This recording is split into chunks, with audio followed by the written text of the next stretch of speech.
Hi, I'm Akhilara. I'm Rohan Nahar. Welcome to The Long Take. This week we're discussing the new Apple movie Emancipation, starring Will Smith and produced partly by him. It's set in around the Civil War. I don't know, just after Civil War is getting over 60s and stuff, where he's escaping from a plantation and runs away to freedom. Directed by Antoine Fuqua, who's sort of mostly for action movies. Is he not? Or am I I'm wrong? I feel like I haven't seen what he's mostly made. He's, not just action movies of a particularly trashy kind. Yeah, I feel like that's why I feel like this is probably my first Antoine Fuqua movie. Like, I don't think I've seen anything he's made ever. Oh, I think I've seen everything he's made, which is why this is like a strange career pivot. Right, yeah. I mean, I knew it was like unusual for him, but I just ignored everything else he's made because I was like, yeah, this is just like every time you see the trailers or like anything of those movies he's made, he's like, yeah, this is not for me. But yeah, this is a very different beast, and I don't know what to make of it. I don't know why Apple paid $100 million for this or more, and then probably live to regret. Like they were like, oh no. Like, why would you we'll get go into the Will Smithness of it later, but as a movie itself, like, why do they pay $100 million for it? Oh, as a movie, it makes all the sense in the world, right? To buy a Will Smith vehicle, knowing that he might be an Oscar contender, you know. So you're not just buying a Will Smith movie, you're buying a Will Smith movie after he's won his first acting Oscar. You're buying a Will Smith movie that is about but I think that was this was bought I think 2020 or something, if I'm not wrong. But they must know that he's got King Richard lined up, right? Which is clearly an Oscar play. That's basically Will Smith's late career, right? He's trying to do serious movies now. I mean, to me, it almost feels like he had Emancipation as standby. Like, agar King Richard se nahi jeetoge, to at least you win for Emancipation. So it's very clearly like he's in the the parallels go beyond just this, but he's in the DiCaprio zone, the zone that DiCaprio was. Yeah, I thought of even The Revenant watching this, especially given True. This is more like 90 minutes of it is devoted to him just running from people and creatures, right? Which is what except the weather doesn't really come into play. Yeah, with his bare hands. It's Louisiana, so I guess cold is not an issue or whatever. But otherwise, I was this is basically that, except surprisingly, I don't want to diss on Robert Richardson, but the cinematography never really wowed me, which is what The Revenant was, right? Long takes or just beautiful. I mean, I saw that on big screen as well, so I guess that plays a factor into it. You can't really tell how this movie is shot because of the completely stupid color grading that they've done, which reminds me of a mid-2000s movie. I mean, by color grading, I would summarize it as that it's lost its colors. Export में गलती से कोई button दब गया या कोई software error हो गया. But isn't that strange? It's such a almost borderline. It's not purely move. Black and white. It's somewhere in between. And you can't really. So I was trying to decipher the meaning of it. Maybe color comes in some scenes. And I really thought my setup was wrong because this time I wanted to get a mid big screen. Right? I don't want to watch it on just a laptop because of the complicated process that screeners are. So I hooked it up to my TV screen. And I thought there was something wrong with my wire for 10 minutes. No, apparently, so this is it. It's a very, very strange visual choice to kind of drain the movie of colors. Yeah. And Robert Richardson obviously this is not the first time that he's shooting, even a slave. Yeah, epic. Exactly. You can't really tell what the movie looks like because everything is drained out of it. The weird bursts of color, relatively speaking. US flag. Are completely unprompted. You don't really get a sense of why there is more color in a blade of grass than there was 10 minutes ago. It almost feels like they didn't have a uniform setting, so sometimes it's more than it was earlier and sometimes it's just almost black and white.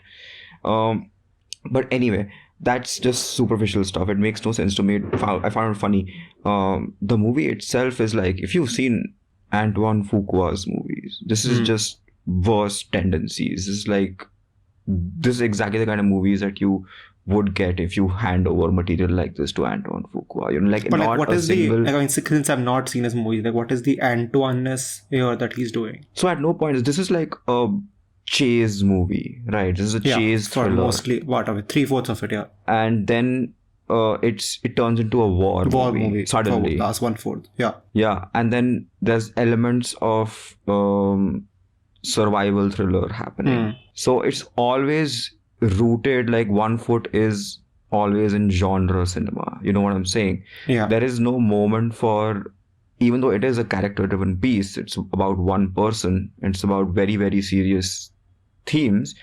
You never really get a sense of who this guy is beyond like, oh, he has to run away from this person. Oh, he has to fight this person now. He has to save a little girl from the fire. Like he's always been given a mission, right? And that is like the Antoine Fuqua default setting. Like you have an opportunity to get inside the head of this guy because you're spending so much time with him, but instead you're going to have him in different situations to behave like an action hero, right?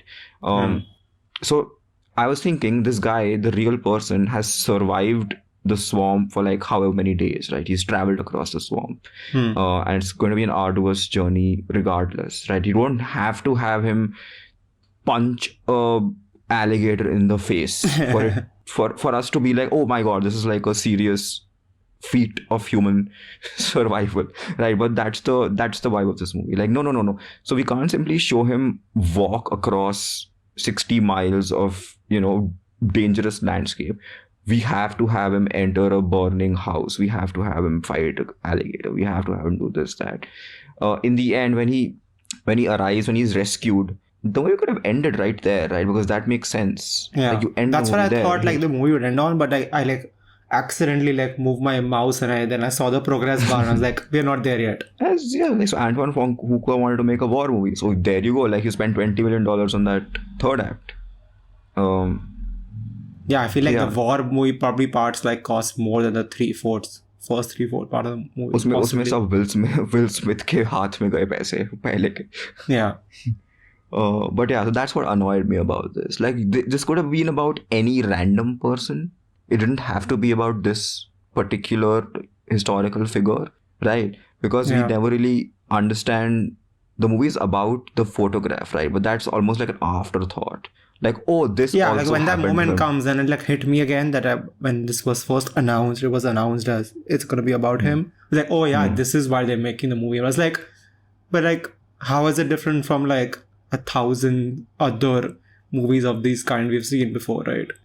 Yeah, it's not at all. You have to like evolve genres when you like make movies in today's age, right? We can't just keep doing classical stuff as if we're in 1930s or something or 1970s, even when, say, at least after the civil rights movement in the US, filmmakers had a new like take on things. We weren't like that the way we were making movies before. But like since then, in the last 50, 60 years, if you're not growing from that point, the movie ends like when it ends with like text, right? Like his story reverberated across and all. Like, but like, did we like? I mean, it's such a white, rosy view of like what's happened in the Civil War, right? Like, I mean, just because Lincoln declared slaves free and then whatever years later 4 million were like freed, but were they actually freed? Like we know as if from history that it took almost another 100 years for the civil rights movement to happen to actually get them to like some amount of freedom. And many would argue that they still aren't free. Exactly. Like the descendants because of like, family wealth and all that around it, and just because of like pay wages and like how like people see like skin color, there's just like racism is embedded in each part of society, just the way caste is in India. So to make this movie in today's age, and like end your movie by like just writing these texts, it almost feels like you're making a movie in like 1880s. You're like as if you don't know what's about to happen in your future. That's a weird thing, right? The movie is about this one particular historical figure who became a symbol, but then you never really understand why he became a symbol. Like that's just communicated in text at the end. This is what you're supposed to gather on your own. Like you've probably seen the picture, but the movie that you watch is not really about the picture or what happened after he kind of was photographed. It's about like an action in that movie. age that was revolutionary, right? Like camera, just photography was revolutionary. Like when they show you, like you're almost like laughing at like "Ye kya mazak ho raha hai?" He's lifting the lid. You need two people to operate a camera. One guy's looking at a stopwatch. Like so, like because photography is so ubiquitous in today's like our world, we can't understand what it was like to even see like what photography meant in that era, right? Like when all you could do was just have words. People would be like telling you like ye wahan hua, and you're like, oh, iske saath ye hua. But then photography came, and then suddenly you were like, you could see it for yourself. Like this is what happened. For a brief moment, when the photography scene was happening, I almost expected the main character, Peter, I don't know, his real name was Gordon, right? Yeah. Peter in the movie. I almost expected Peter to ask the white people who were photographing him if it's going to hurt, you know, because like you don't have any idea what what photography is, right? No one knows. But then I realized, oh, is bande ko matlab, he feels no pain. He's Will Smith.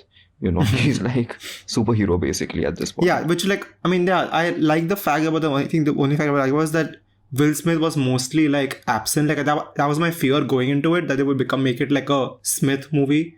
But he was mostly like disappeared into the character, which is like I was good with that. But then he, in the war section, he sort of resurfaces, right? Like the Will Smith comes out and he gives that rallying cries like, we must go to the cannons. I'm like, oh god, Will Smith is here now. Also, I had a completely opposite reaction to this movie, right? So I thought that the movie is going out of its way. Like the movie almost knew that Will Smith would be in need of rehabilitation. Like that's how far it's going to kind of project this character as a larger than life heroic person, right? And not just in terms of performance. Like the performance is obviously very good because Will Smith is a very good actor, but in just in terms of the story beats, right? He's over and over again, he's achieving these super heroic, superhuman feats. He's, like I said before, like he's literally rescuing a little girl. Like aur kya zyada heroic ho sakta hai usse? From like a burning house. He's taking on like white oppressors with his bare. He's throwing away, like uske haath mein hathoda tha, he chucks it away like a action hero, and he walks up to this guy like, I don't care, like you know, like that wouldn't happen. He would die. That person would die or be punished, right? But then we have these beats where it's like, oh yeah, this is a Will Smith movie, and then obviously towards the end in the war, like he gets that Oscar monologue also, right? Yeah, like, yeah. That felt like a complete. I was like, oh, this is the moment that they will play right before when they announce the nominations. They're like, Will Smith from Emancipation, and then they'll play this line. Yeah. I mean, वो अलग बात है कि there's no, he doesn't really speak much otherwise in the movie. So when he does, when that monologue happens, you're like, it kind of hits you harder. Like, oh yeah, this guy is really good at his job. But yeah, the movie is fairly plain. Yeah, I just like, I'm almost at a loss of words because I don't like reducing movies to that. But I think the biggest complaint here is the fact that it was just boring, which like I want to like, it was boring. Yeah, I don't want to use that word for like a movie that's about like, you know, like such themes, but like that's like, but you still need to make so you still need to make an engaging movie even if you're delving into topics that are inherently like not engaging. So the second act was particularly like to use your word, like it's boring, like nothing really, I wasn't engaged. I started drifting, like I had to like try really hard to be like, Akhil, do not pick up your phone right now. And which is the thing, again, the thing with like putting something not in theaters, right, is that distractions are so easy. It's so easy to like quit, walk away, pause, look away, except I mean, as opposed to like getting audience to a theater and all that. I mean, to the movie's credit, it does kind of put itself in a corner and then kind of claw its way out. It doesn't really take the, like, for instance, there is no like human interaction that he has, right, for the most part. Like he is on his own. It is a one-man show. So the movie is like taking risks. You know, the opening scene itself I was very impressed with because it's almost like a cold open, right? Because you're walking into it in the middle of a scene and then you realize what's happening. He's being taken away from his family. Like, it was a very unconventional kind of opening. So I was kind of impressed with that. It's just that towards the middle, it becomes a very generic action movie. I even liked the war bits because... Yeah, I think the war bits was like the part that woke me up. I was like, oh yeah, this movie is like interesting again. Yes, let's get to the finish line. But like I think that's more because the second act was so dull that you're like, oh, like... Yeah, complete change in tone and texture. Literally, you know, But then again, I was reminded like towards the end when the photograph thing happens and all that, and I was like, this movie is supposed to be like they're aiming for some kind of poignancy, right? कि अभी भी relevant है, these themes are relevant, you know, like all that, like some grave overarching kind of statement. Which is why So I was- the one of the lines at the end literally says that, right? Like his story or whatever spread the like showed the horrors of slavery or whatever worldwide. But this doesn't feel like a politically charged movie. Because I feel At like that's any what point. what I said like 5 minutes ago. I think it doesn't speak to the present at all. It doesn't. It feels like a period movie that was made. Yeah, it feels like a years ago. pre-MLK movie, which is strange. Like, why would you do that? And also, I was kind of like put off by just the extreme levels of Jesus in it. Yeah, so I was Like, gonna when you brought up that opening scene, I was like, why is like he's trying to make like just religion and God like a big thing in the movie, but I'm not sure he's like anywhere close to successful about it. So the first conversation about it is when he's thrown into the prisoner camp. That's the big conversation, right? Like we find someone who's like at the end of his tether, and he's like, "Where do you see God, bro?" So that conversation, I think, like try to hit at the root of it, but uske baad it just felt like very like on the surface of to me. I was just like, he's just trying to like, it's almost like when your life is so terrible, like you have to believe in a higher power to like get through your day, right? Otherwise, how do you like do it? It's just like, that's my life. If you start accepting it, almost like, I think you have to give up and you just like commit suicide or something. So like, because he's like this cannot be it. There has to be a higher power who will save me one day. But I mean, that kind of, it distracts from, so first, like if he's going to have 5 conversations total in the movie, and I know 4 of them are going to be about Jesus, that distracts from what is actually motivating him to survive, which is his family, right? Am I wrong in believing that?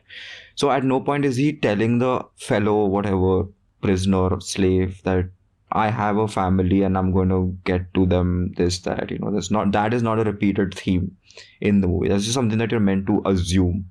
Whereas his devotion to God is repeated over and over again. And then I'm like thinking, like what you said, right? Like, has he given up? If he has given up, then does he really believe that he's going to see his family again? I'm not sure. Yeah, because that's what, like the movie, like this goes back to what he said earlier, because he's just throwing him into multiple set pieces and not really leaving any room for any conversation, right? Where you can learn about how he actually feels about his present condition or his life. Because if he's been ripped away from like Haiti, like you need to feel that. Like even when they show flashback in the, I think somewhere in the middle, when he starts thinking of his family, they just show the same scenes we've seen in the beginning. Like this guy's lived like 40 something years, right? Like why is he only thinking about those 2 moments when he was detached from his family? Like he shared like years and years, I'm imagining, with his family, his kids and his wife before the kids. Those moments, like he should be reflecting on those moments. Like why did you not shoot them? Yeah, that's the problem, right? Because the movie doesn't really paint a picture of this character. You don't really get a sense of who this person like outside is. What the movie is showing us, it feels like he has had no life. Which might be true, but then again, we need to see him have no life for us to be like, okay, now I get it. Here it's just like he is. You can imprint anybody on him. I don't know that was a deliberate move because he is a symbol, right? He became a symbol later. I don't know if it's a deliberate move or I'm giving too much credit to Antoine Fuqua. Okay, he's designed as like a blank slate for a reason. That other people like him can imprint their lives on him. But then that is like a double-edged sword, right? Like even doing that is because this is the same thing that people say a lot of times about like, you know, action heroes or like love interests in rom-coms or like romantic dramas, is that they're deliberately made a blank slate because, you know, anyone watching the movie can attach themselves to him. But then the other side of it is that you end up with a character who's not very inherently interesting. That's true, and also in this case, it's a historical figure, right? Who was, we know, exploited by many people, right? And for whatever reason, he became like this rallying cry. Like his body became a rallying cry, or a picture of his body became. So I don't know if it's wise for a movie to essentially do that again. You know, yeah, I'm not. And also like similarly, like when he's rescued by the Union soldiers at the end, right? He isn't really rescued, right? He could die in the very next time because he's like sent off to the battlefield. Yeah.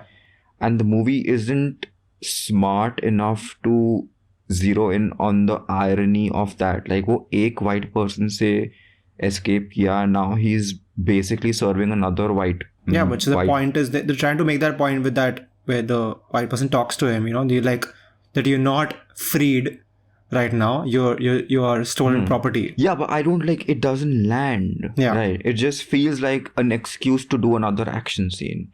The movie doesn't pause. It's like even Prey paused more, and that's a Predator prequel. Which is like they're not like lulling you or fooling you, right? They're like they're marketing it as be like this is an action genre movie. Please do not come otherwise. यहाँ पे इसको market कर रहे हैं as 12 Years a Slave and Schindler's List का combined. Blend with with a Will Smith level star in it. Yeah, and it's not that at all. It's an Antoine Fuqua wake. It's an Antoine Fuqua attempt at making The Revenant. Yeah. I don't. Which sad. What's also sad is like Will Smith is good in it. He's so clearly he's like the only reason मेरा 5% interest जो था in the middle का whatever 45 minutes is because of Will Smith. Like no, like I've seen everything else that the movie is showing me, but I've never seen Will Smith do this, which I enjoyed. Yeah, which like that's what I was mentioning earlier, is that I feel like this is his late career like interest in like doing super serious stuff. Like King Richard also, he like which he had makeup one and like the phase, get like, up and stuff like a face. Yeah, he was really trying to push like for a series, and it worked. He was really good in it, despite like the problematic with the movie's perspective and all that. If you set that aside, he was really good. You can't blame him, at least of that choice. And it's the same here. Like the movie might be boring, but like he is probably the only part. Like without him, obviously there's no movie. But it's not like he's just there. He's doing like really well in like most moments. Yeah, well, with whatever, like literally with whatever little he's been given, he's doing very well. Yeah, like you have to run from dogs now, Will Smith. Run. He's like, yes, I will make this so convincing. Like he's probably like the next person now. Like I could be like, yeah, after Tom Cruise, good running guy. This also reminded me of Tom Cruise, this movie, like purely in terms of just how obsessed it is with its star. And both these movies kind of play to their respective stars' strength, Yeah, and I mean, to be fair, he is one of the last actual movie stars left in Hollywood, right? True, and someone who is willing to like Tom Cruise is not taking as many risks as Will Smith is. Yeah, at least he is sticking to his like versions of the same character. Yeah. Exactly, yeah, maintained. कि like ये चलता है तो यही करना है. That's not. Which is very good. Like those movies are the best. Yeah. But and these aren't, so I don't know what that says about Bichara Will Smith ka effort. But then one guy got an Oscar and one guy is only getting boxes money. So I guess maybe only he is happy with that. So then it works for him. He's happy with that. He doesn't want Oscars. Yeah. उसने शुरू में career के कर दिया. Now he's worked with all the authors. Like he worked with all the authors and he's like, I'm done. That was enough. Will Smith is working with Antoine Fuqua. I don't know what the hell is happening. Antoine Fuqua is going to go from Emancipation, just to like give you context, to the Equalizer 3. 3? Yeah. I didn't even know there was a 2. I just knew it was a 1 because of Denzel Washington was in it. I didn't know there was so a both 2. Because it's easy paycheck, and Denzel gets paid like $30 million, I think, for those movies. Yeah, obviously. That's why actors love sequels, right? If they want to keep you, they have to pay you more than last time. Yeah. So yeah, he's gonna go to Equalizer 3 now. After literally everybody forgets this movie existed. Yeah, this is not going to get an Oscar unlike last year. No, although I do feel that they might give Will Smith a second back-to-back nomination, though, at least. But can he get nominations? Like, what is the current state of like? I think he's banned. Discourse. He cannot attend, so he cannot attend. He's not a member. He cannot vote for himself, for instance. Right. But then he can, like his peers can vote for him. And he cannot vote on others and whatever. Yeah. So he cannot vote. He's not. Even if he's nominated, he cannot attend. Yeah, I just thought like, I mean, okay, I thought it was like valid that like I don't know if it was valid like what happened to when the length of his suspension, but the whole discourse around it was just like overblown in my opinion. Given like I think Academy still has like members who have like raped people or whatever, right? I'm sure a couple. I Yeah, think they've kicked so out Polanski They now. still have like apparently. Mel Gibson, I'm sure, as a member. Yeah, and our Uh, very own beloved SS Rajamouli has included 2 Mel Gibson movies in his Sight and Sound poll, by the way. And what was the guy's name? What was the Woody guy? Forgot his name. Sorry. You've forgotten Woody Allen's name. Woody Allen. Sorry. I just remember Woody for a second. My bad. I'm blanking out. He's still a member, I'm sure. Woody even Allen's after still a member. I think all the Polanski 10,000 is articles kicked that have out. been printed on him. So yeah, so I was like, look at how the white men are being treated. Polanski, Mel Gibson, Woody Allen. You're like, okay, we're okay with these guys, no matter what they've done in Hollywood. One guy literally has an arrest warrant. Like, if he lands in back in US, he like, pakad lo isko. But even But I he's a believe member. Polanski is kicked out, right? Polanski is no longer a member, right? But did that happen like after Smith or was it before? I don't know actually. I have a feeling I read this somewhere. Maybe you should fact check this. Oh yeah, so he was expelled in 2018. You're correct. My bad. But yeah, it took till 2018 for them to do it. That was my point, I think. And then this guy like slapped someone. Like, I'm not saying it was okay. It was completely not okay. But the reaction to it was just like, I think 10,000 times worse than what they've done with white people.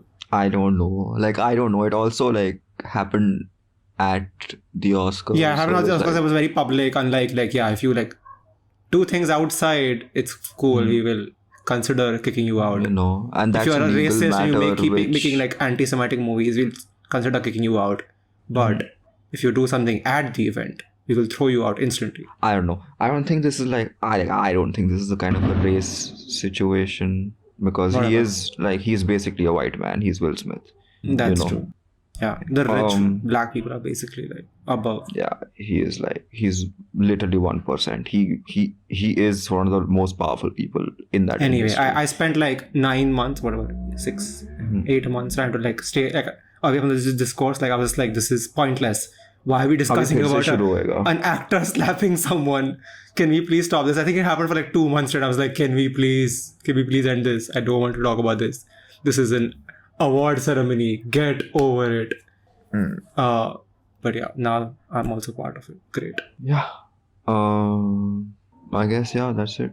That's about it. But yeah, I guess like this is like, I mean, the kind of movies like, I mean, good for Antoine and Will Smith, right? Like they're getting paychecks like from, because Apple has like unlimited money, right? Like you're making billions of like iPhones and whatever, MacBooks and iPads every year. And then like 120 million for like Apple versus like, 120 million for like a Universal Pictures or like a Warner Brothers is like, for them it's nothing. It's probably like a drop in the bucket. So good for Hollywood. Like get your creative juices out, like 100 million creative juices out with the help of the iPhone company.